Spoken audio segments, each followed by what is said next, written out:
You're listening to the voice of IWA Flip here on Interfed Radio. With me today in studio, Commissioner of the Lone Wolf League, Jamie Davis. Jamie, how you doing? I'm fantastic. How you doing, Flip? Oh man, you know what? It's an honor to get you on, brother. It really is. Like I said, I know we've been trying for a while, and to finally get a chance to get you on, man, it's amazing. Yeah, it's I think we wanted to try to do this probably 2 or 3 months back and just couldn't make it happen. Yeah, no, I mean, our schedules are both, very busy. Like I said, this is a wonderful hobby. It's a wonderful stepchild that we have here in the IWA, and when we can finally coordinate our schedules. I mean, my schedule recently changed, so it allowed for this. So I'm pumped. I'm pumped. Oh, it's fantastic. I'm glad to talk about the game. It's you call it you call it the stepchild. I say it's my mistress. Um, I told you earlier that in a lot of ways it's kind of my first love because I've been playing it in one capacity or another for 30 years. Um, it's it's been with me longer than pretty much anything. So I'm down for whatever you want to talk about, man. We're great. Oh man, you know what? I mean, this recent commissioner change that the LWL went through, man, and I mean, to make things, for those listening, to make things relevant, I guess we got to talk about your history as a commissioner. So, if you don't mind sharing, where you started, I guess your commissioner business or your commissioner duties. Sure, sure.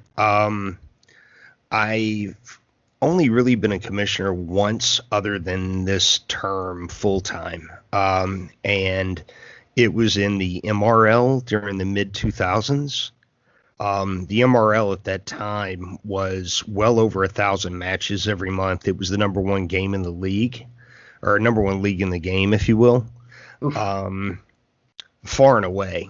And basically, what had occurred was the MRL, for those who don't know, was a league that was a tribute league where you would take on a character that actually existed, play with the name a little bit to avoid copyright infringement or whatever, and then kind of as a tribute to that character, play it out in league. I joined that league at about cycle 15 or so, and an absolute genius by the name of Jacqueline Mudo had been the commissioner from the beginning. He had done unbelievable work, magazine type work, cycle in and cycle out, recruited like crazy. And a few cycles after I joined, he pretty much had burned out. So that was where I kind of accidentally stepped into the role. Another Now you manager. mentioned Yeah, that go ahead. commissioner, Jamie. Was that? I mean, you've been in this game long enough. Was that the first time you seen that quote unquote magazine style? It was the first time I'd seen anything even remotely close to that quality. In the late 90s, I played in a league called the QML, or the Questionable Motives League. And the commissioner there was a young guy from Michigan named Jeff Rice. I'm sorry. Jeff was, to me, kind of the original innovator of just a great commish report. He left the game probably around the same time I did in 2000. I left the game when I got married. He left the game to go to college. And what he had was something that's more akin to just really good writing, but it wasn't all the flash. You didn't have the big pictures and the covers and all of that is now so indicative of really great IWA commish reports. The MRL, in my opinion, started that. Jacqueline Mudo just blew the doors off things. And I was lucky to inherit that, albeit accidentally. Um, Now, another I mean guy, that right there must be a tough, tough shoe to fill. I mean, if you're coming off of a commissioner that's, like you're saying, innovative, and then now you stepping in, and the league's booming, and now you have to really, take it under your wing and really revolve it around the trash talk and all the characters. Then, I I think that the luck for me there was, you see things in life, or you experience things in life, or read about things where you have people who are incredible entrepreneurs, and then you have people that are fundamentally managers. And Jacqueline Muto built a behemoth. And what needed to happen was there needed to be someone who could step in and manage that monster when he went away. And I'm not a builder, but I'm pretty good at taking stuff that's already sort of set in place and making sure that it stays kind of where it needs to be. Kind of, I'm like a train engineer. I just keep it on the tracks. nice. I think is probably the best way to say it. All I really did was took what Muto built, realized that it was already brilliant, and just in little spots kind of added some of my own flavor, and or eventually worked with others. The MRL, I believe, and I've never had anybody counter me on it. 6 or 8 months probably into the run, I realized I just couldn't do it, at least not alone. And that was where I identified 3 or 4 other guys who were incredibly talented, who wanted to be a part and wanted to drive success. And Commish by Committee was born. So I really was only on my own for probably 6 or 8 months. But the run overall, with me in one capacity or another, went from 2005 well into 2010, almost 2011. Wow. I mean, yeah, I remember. I mean, I remember seeing the end of the run. I mean, because I came in 2012, and there was like the clause. I mean, it was still, people were still trying to get it, keep it alive, and but it was Right. already, it had reached its peak. Well, and that league, the thing about that league was, by being a tribute league, it was very committed to a 1980s style, 1980s characters, and also very anti WWF. So, like, Ah, it was quite literally like there will be no Hogan, because it was really designed to be sort of that NWA, Mid-South, AWA league.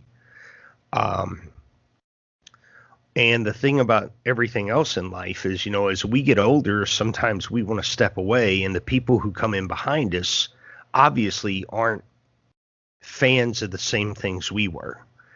I know you and I are roughly the same age, so we can remember Tommy Lasorda, Fernando Valenzuela, Kirk Gibson oh yeah. winning, the World Series for the Dodgers. But a kid who was 5, 6, 8, 10 years younger than us, that was just starting to come into their own fandom, that's not what they remember. They may remember the Oakland A's from '89, or they may not remember anything until the Yankees became a dynasty in the mid-'90s. So it's kind of the same thing. Kids didn't know Mid-South or Georgia wrestling like the rest of us did.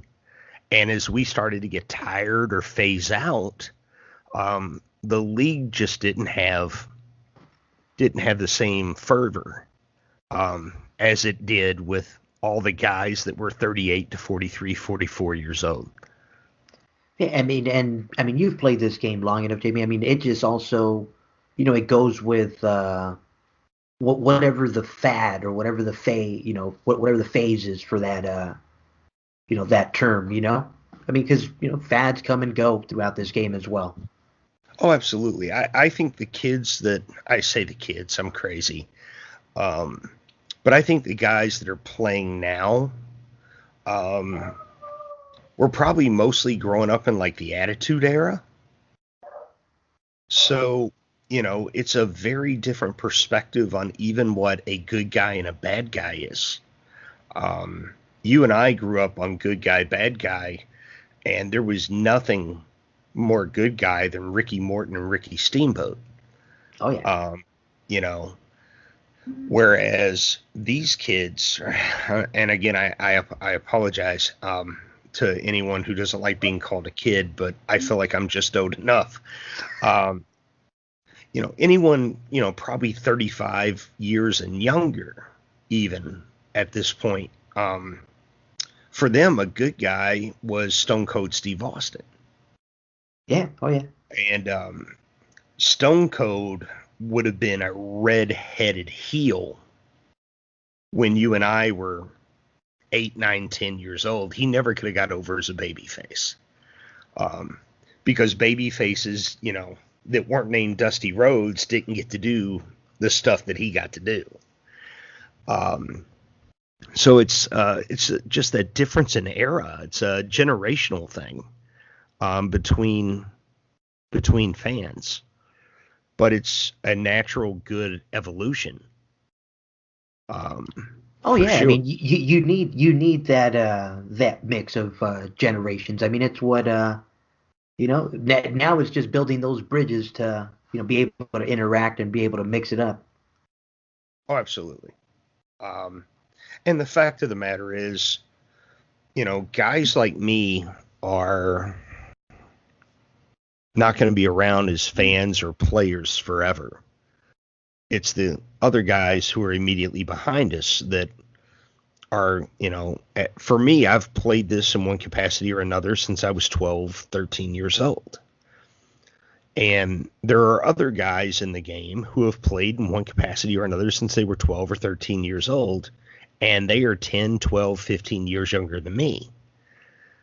So if they're playing, if they're playing 10 years from now, even if I'm not, now they're going to be the old guy in the barn, And the only thing we can hope for is that the game continues to go, because there's people like us and people like the guys behind us who fell in love with this thing when they were kids, and just they don't want to let it go.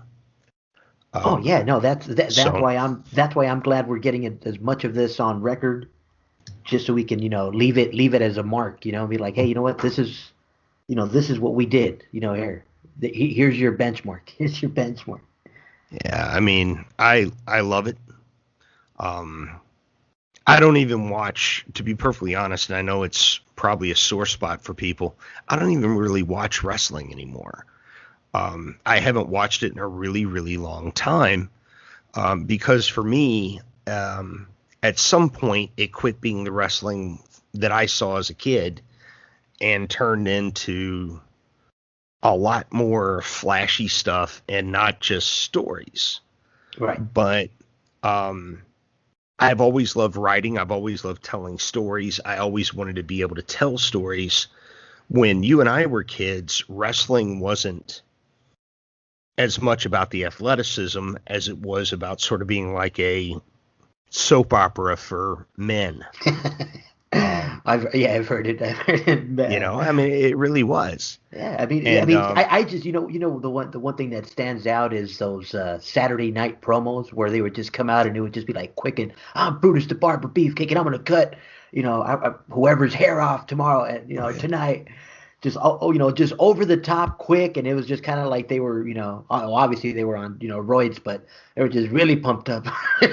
And they gave and they'd flat out tell you got 45 seconds. Yeah. And they count you down. Or Frank Snow, who has played this game, I'm pretty sure he won a tag team title with Jesus. He's been in it so long. Shout out Frank. I know he's been on air before. Shout out Frank. We'll get you back on, brother. Don't worry. But the Leatherman, he Frank will tell you if you can't say what you need to say in 3 sentences, you got a problem because he is that old school, Yeah. you know.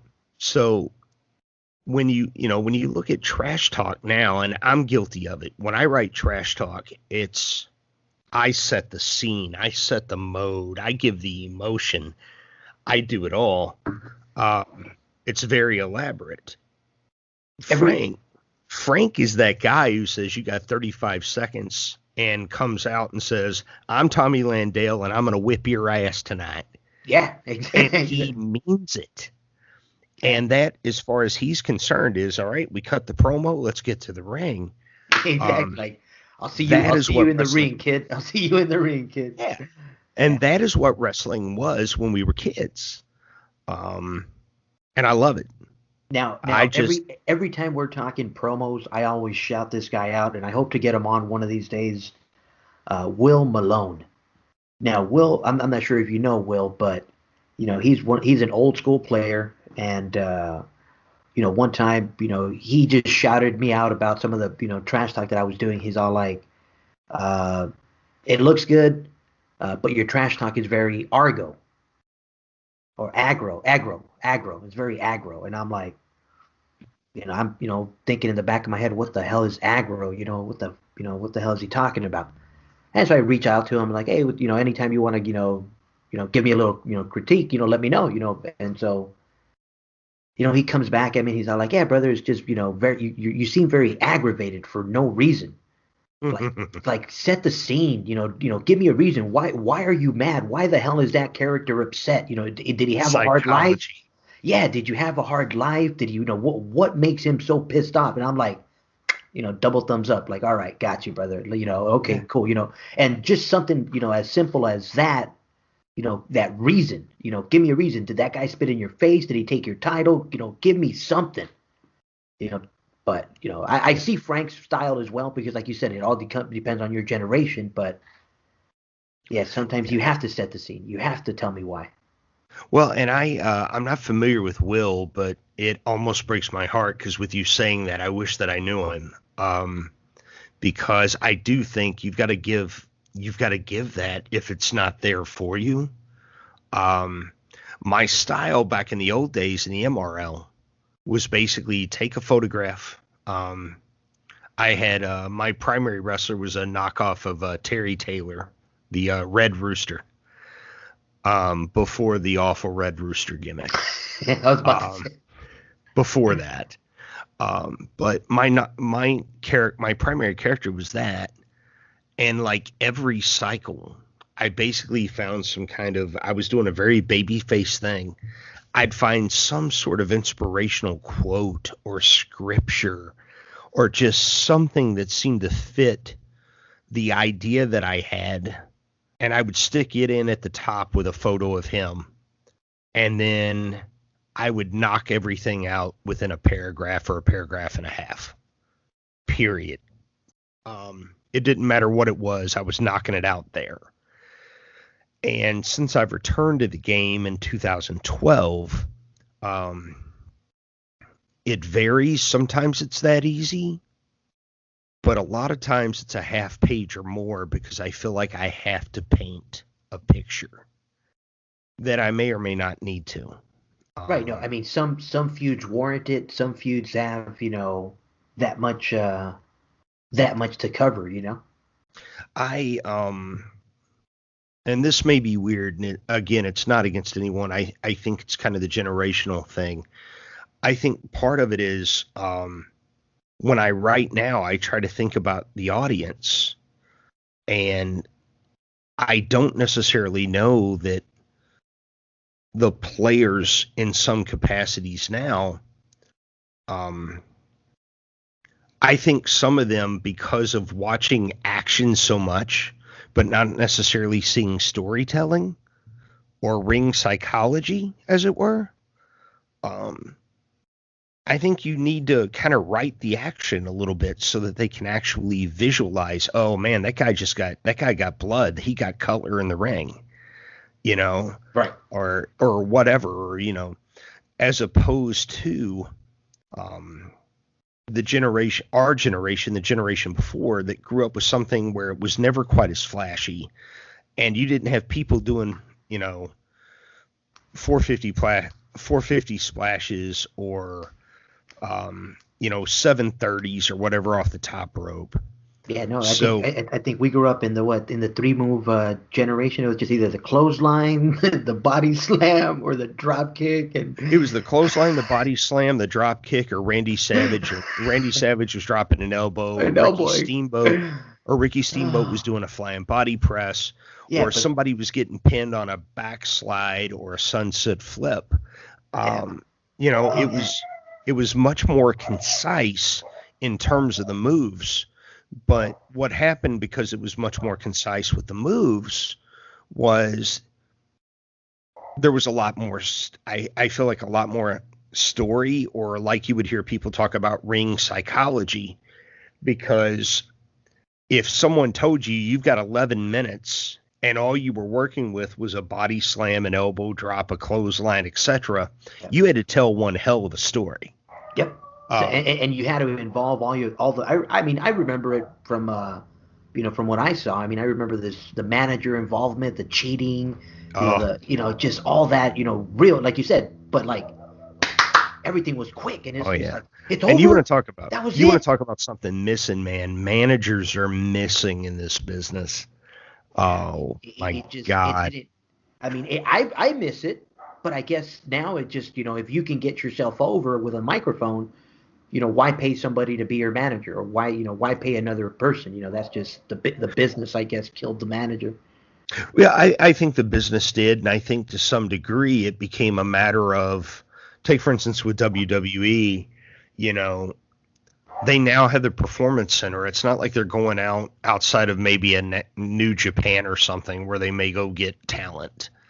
Um, but they're bringing guys in, and the expectation is by the time you make it to TV, you can work and you can talk, because they teach you how to do both. Whereas when we were growing up, you could either learn to cut a promo or not, but if you were a big monstrous guy, some territory promoter was going to put you with somebody who could talk for you. Oh yeah. So it's a different industry, and I do think that I think a lot of guys end up in New Japan because they can't talk.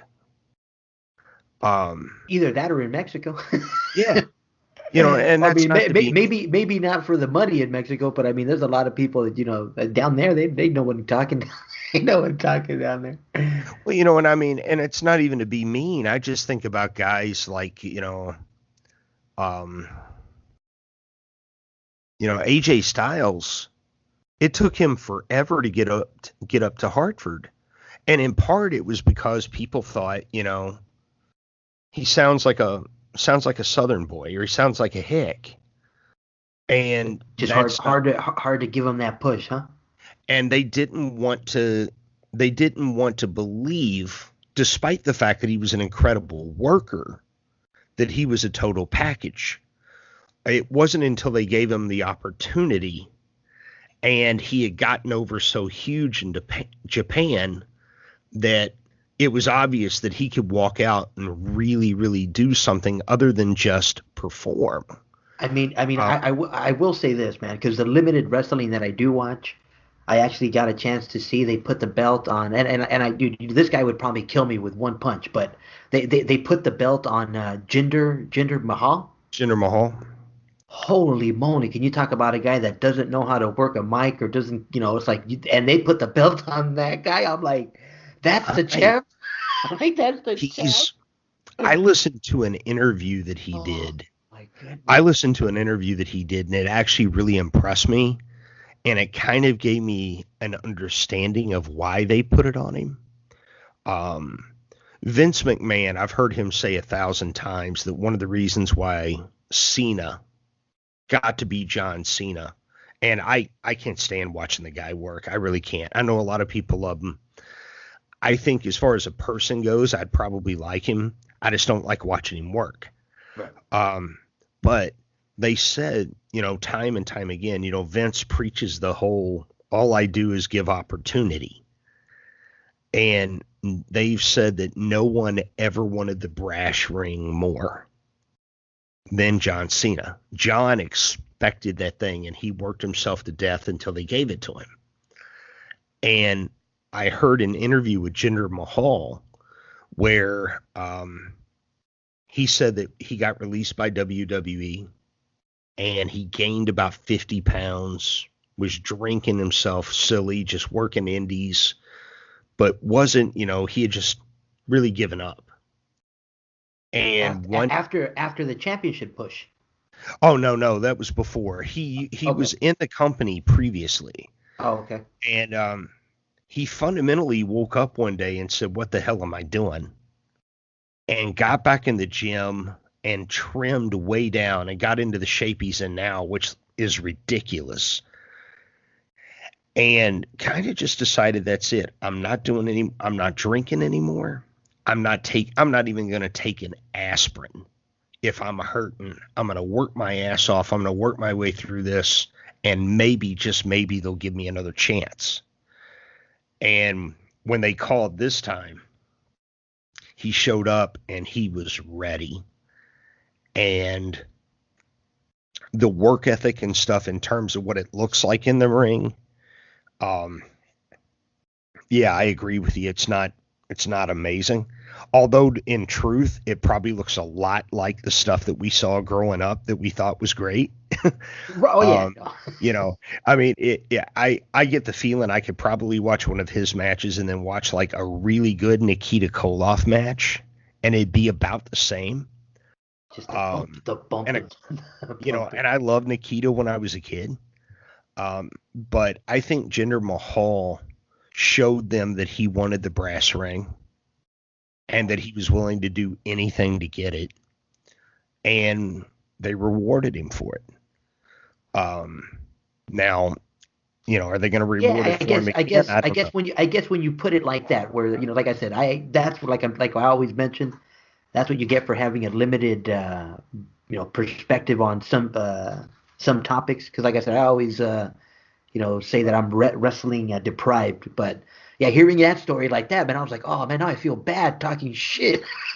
No, I think it's just one of those things. I mean, I would rather watch. If I was going to watch the WWE network, I would rather watch the stuff they show that's kind of behind the scenes, or there's a round table show. I can't think of exactly what it's called, but it's on like the WWE Classic section, where what you get is stuff like Kevin Nash and Dusty Rhodes and, I don't know, Gene Okerlund, God rest his soul, and others. Sitting around just talking shop about like the 80s or growing up or this or that.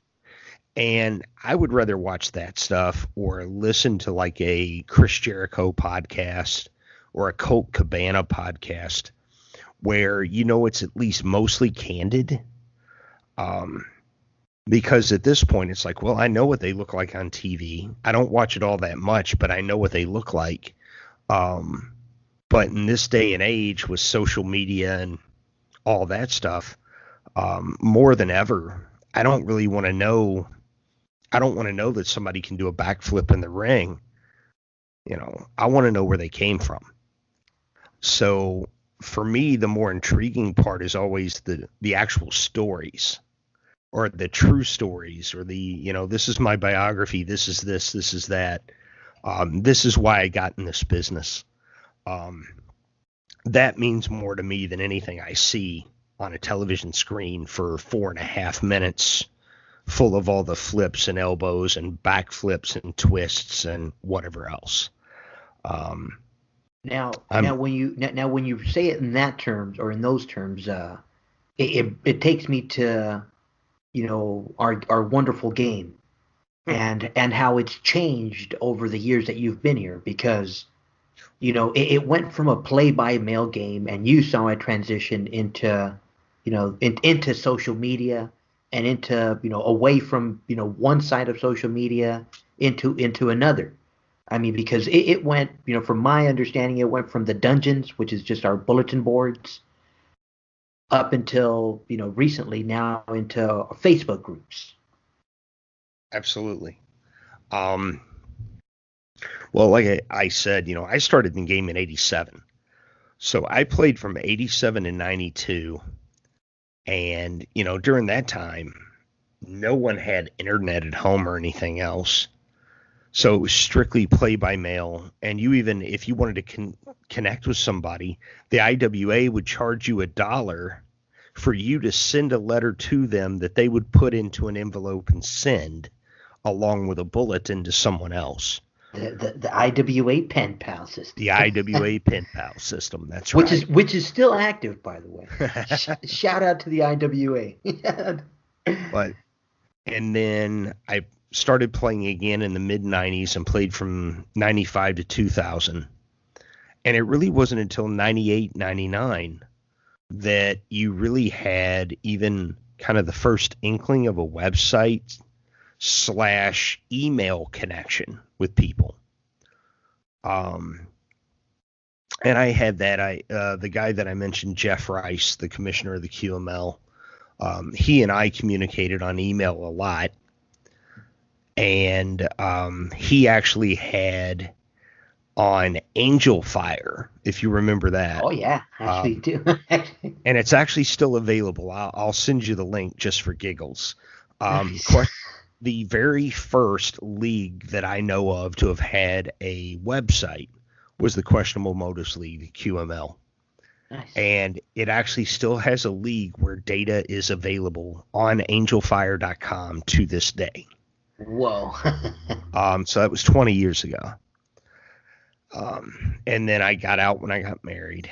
When I returned in 2004, 2005, the IWA Dungeon, or the message boards, had started.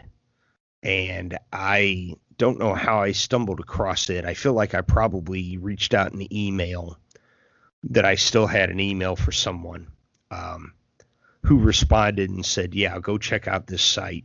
You can find HOD charts and whatever. And that was kind of where that began.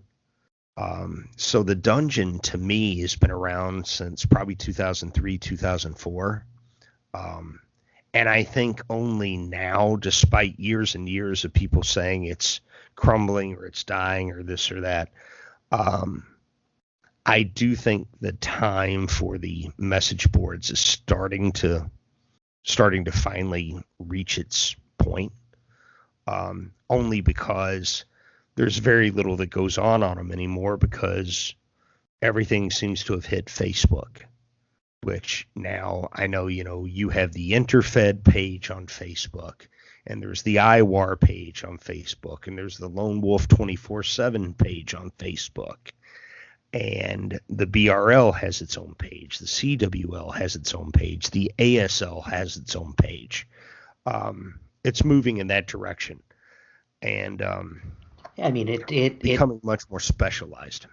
Yeah, and it allows managers, who want to see the information to come in and out. Maybe you're in that league for a short period. You can come in and out, and it lets you. I mean, because I've mentioned this before on air, it's where, it's hard to build when you don't know the history. Right. Because I remember when I came back to the NWL, I wrote a piece, and I think I forgot exactly what I wrote, but I wrote a character in the wrong way, and I think they were cheering for Luther Alexander or something like that, and I had no idea who Luther Alexander was at the time, and it was just kind of like, I remember them mentioning, oh yeah, no, there was no way he could ever get cheered for, and I'm like, how do I know that? How do I know that? It's really funny that you mentioned Luther, because I think Alex and I are going to probably be knocking it around in the IWL. I just arrived there. And I think we came on another show and we mentioned Luther as well. Like, I had no idea. Like, when I tell people, it's one thing when you start looking back, and the way he ran his commissioner, because Alex knows wrestling. He knows how to play a role. Yeah, he knows how to play that character, and he plays that fucking character so good. that he rubs people sometimes the wrong way with him, and it's like, oh, that Luther Alexander, oh, and and one of the guys, we're talking, is like, Shane, who's running the LSL now. I keep telling him, I go, look, you got to be more like Luther. You got to be more like Vince McMahon. You got to do your Montreal screw jobs. You got to do these twists and turns with your league, because that's what makes the league. If you just make it easy on people, or you just, I go, you got to have a story. You got to have, something revolving around something more than just the belt. Right. Well, as an example, in the LWL this past cycle, there was a tag team that had been incredibly dominant in 2018 called the BBC, featured Chris Stevens and Michael Cook. Mike Cook, now the head of the SOS stable, if you were to talk about the stable game. Mike and Chris were dominant, but Mike had made the decision that he was kind of ready to walk away from that gimmick. So I gave, at the end of the year, I said, you guys, I said, all the commish champs, since I'm just taking over, very last cycle, all commish champs, you name your challengers. I'm not doing it. You do it. Nice. And in January, I'll start doing it. And you're like, you get free range for this cycle. You get free range. I mean, and to me, it was one of those situations where if I really wanted to do it, if I was the big time commish champ, there's nothing that says I couldn't have pulled the heel and booked myself for a title match against the biggest jobber in the company. Right. And just said, well, you gave me permission, I'll face this guy. But what BBC did was basically agreed to defend against 3 other teams. And I think Mike, knowing that he was preparing to step away with the gimmick, had assumed that one of the 3 would probably manage to knock him off. And if not, all the better. And I think 1 or 2 of the 3 teams tied them, but no one beat them. So they were going out on top. And for me, then it became, I know Mike's already gone. Do I book a tournament or do I do something else? And my decision was that I didn't want to book a tournament because there was enough going on already with the transition to me, with John Voss stepping away.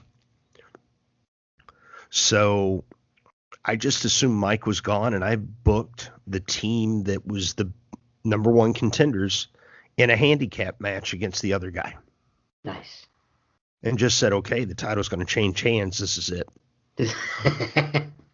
Yeah, that's a perfect way to do it. Like, here, boom, just work them. Yeah. Well, and I cleared it. I cleared it with everybody, and I told them what was going on because I thought that was right. But this is what we're going to do because I'm not running it. I don't want to run a tournament. And the understanding was just that the other guy who was still active, was going to do the job. And when it was time for him to get his rematch, he could name any partner he wanted, and he was going to get that rematch with that partner. Nice. So trying to be fair, but understanding I'm not going to just set up a tournament for the belts. We're going to keep this storyline rolling. Lucky for me, all of the guys involved were cool about it. Even the guys who went over flat out said, I really wish we'd won them by just beating them last cycle when we should have. But what's best for the story, what's best for the timeline, what's best for just moving the league along. My opinion was that it was to move the league along and just get storylines rolling. Doesn't mean Doesn't mean I'm always right, but in this case, I really believe that was the right choice, and thankfully, no one argued with it.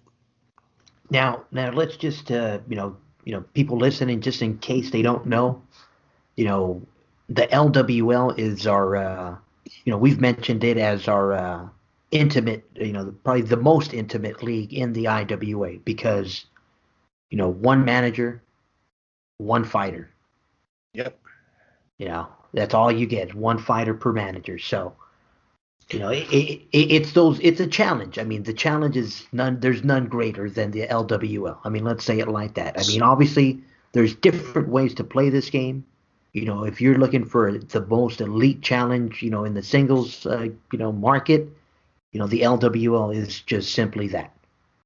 I would agree. I think, it depends on how you want to play the game or whatnot. You obviously, one could argue that if you're in a league where managers are allowed to have 5 or 10 different guys, that it's tougher to achieve certain things because there's so many more strategies to combat. And I would agree with that to a degree. But when you consider the LWL, for me personally, because I've never been a very big roster guy, I'm kind of somewhere between 1 and 10, maybe 20 wrestlers max roster ever.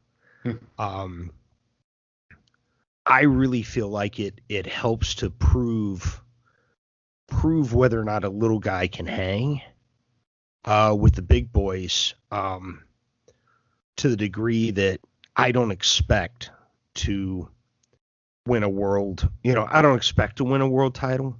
Actually, that's not true. I actually expect to win it every cycle. I just never do. I think if I didn't expect to win it every cycle, I wouldn't be playing.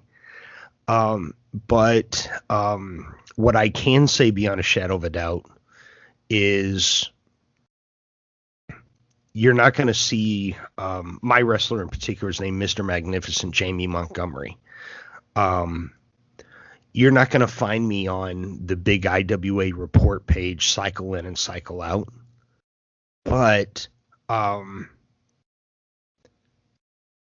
my tenure in the LWL is $7 million, almost 4,000 wins, 10 league titles. The next closest person is either 5 or 6. So I think that what the LWL does offer is an opportunity for someone to say, okay, pound for pound, one shot, that's all I got. Can I compete with anybody? And and let's say it like it is. I mean, the LWL has consistently been, a top 10 league, throughout the last couple of years. I mean, it is what it is. I mean, it's that competitive. It's not like you're in there with only 5 guys, no, it's, you're in there. The whole league has always been competitive. And I think it's one of those leagues that I don't think will ever die. The smallest active group I've ever seen in the league, I want to say, is 16 or 17 guys.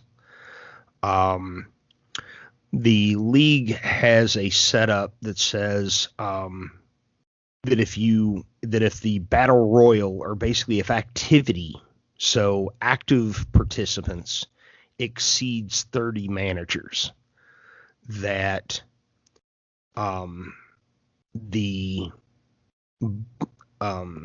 bonus or the award that's awarded to TV champion and league champion doubles. So every cycle, the league champion earns $10 in IWA credit. Nice. Every cycle. So you figure at this point, I've earned $100 in IWA credit. Scored. Just off winning there. LWL, just on the LWL. Yes. And I've actually won 110 because one cycle, the last time that I won the league title, there were 33 active managers. So when it went to 33, it wasn't $10, it was $20. Sweet. So the benefit there, it's not like a BRL, for instance, where it's like $50 an IWA credit or anything like that. But it is still, you can win $10 minimum by becoming the league champ, and you're only competing against one strategy per dude. Right. So, again, that's where I kind of said earlier, it's not, it may not be quite as tedious as it could be against someone who's walking in with 10 strategies and they're just throwing shit against the wall.